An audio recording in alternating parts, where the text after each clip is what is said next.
Hi, I'm Katie, and today I'm going to be making chocolate haystacks. They're a really cute dessert that I remember from when I was a little kid, but I'd never made them before, and I'd actually completely forgotten that they existed until I found them in a cookbook, and I thought that they looked really great and easy, and so I tried them, and they were really great and really easy, so I thought that I would share with you all. The book that I found them in is called Cooking for One. It's by America's Test Kitchen, which is sort of one of my favorite places to get recipes. I really liked this book a lot.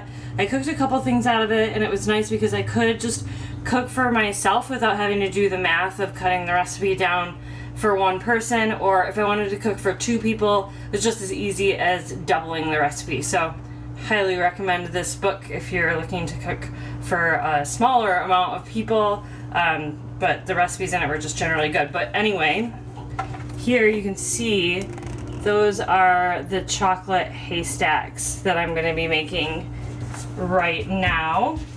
So it calls for a 1/4 cup of chocolate chips, a 1/2 teaspoon of oil. I'm using canola, 1/4 cup pretzel sticks broken in half, and 2 tablespoons dry roasted peanuts.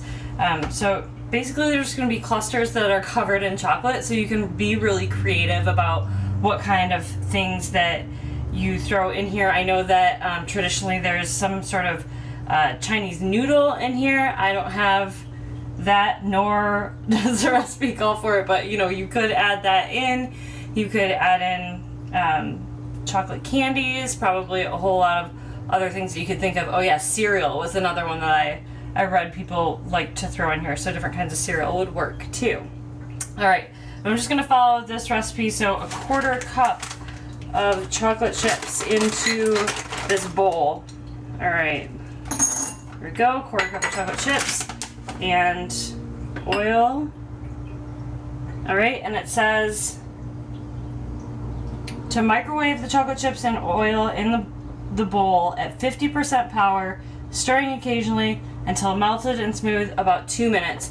I think I recall the first time I did this that it's actually about 3 minutes, but you know, just until it's melted. So I'm gonna go ahead and do that, and I will be right back. Alright, I'm back. My chocolate is melted here in this bowl. It took about 2.5 minutes to get that melted. In the meantime, I broke apart my pretzel sticks. I broke them roughly in half, not really. Wasn't paying that much attention, but they're broken, and there's a 1/4 cup of them in here. I'm going to pour those into the bowl with my chocolate, and then I'm going to get 2 tablespoons of my dry roasted peanuts into the bowl as well. Alright. Now I'm just going to sort of fold everything in so it all gets nicely coated with the chocolate. Try and push everything sort of down to the bottom so any chocolate that's sticking at the bottom will get onto our pretzels and peanuts, and it's looking pretty well coated here. You can see that's what it looks like there. And now I have a plate that's just got some parchment paper on it, and I'm going to try and divide this into quarters. So I'm going to have 4 piles of my chocolate, peanut, pretzel, nut mixture to make 4 chocolate haystacks. And then this recipe says that you should put it in the fridge for 15 minutes, but I found that was not long enough for mine to set. So it ended up being more like an hour when I made this for these to set. What it did make me think was, well, what if I tried to set them in the freezer? Would it actually take more like 15 minutes if I did it that way? So I'm gonna try it. I'm gonna put these in the freezer, see if it makes them set any faster, and I will report back.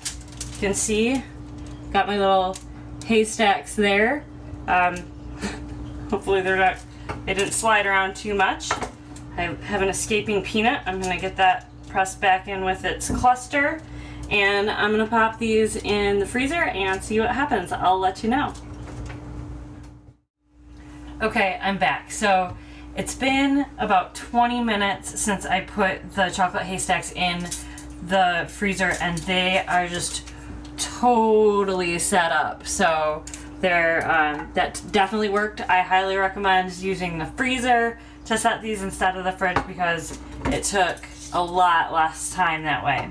So I had the idea that what I would do with these is put them in a little wintry gift bag and drop them off to a friend. So I'm just gonna pick each of them up off the parchment paper, which is really nice because it makes it so that these aren't sticking to the plate.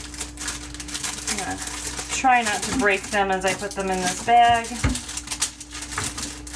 They're really holding together very nicely after being in the freezer. I'm super pleased about it, so it's always nice when a theory is correct, so that totally worked. Alright, got them in this cute little bag. Just gonna tie a little ribbon on here, make it look a little fancy. And how cute is that? A little package of chocolate haystacks. So thanks for watching. I hope that you enjoyed this and you got some ideas for making your own chocolate haystacks.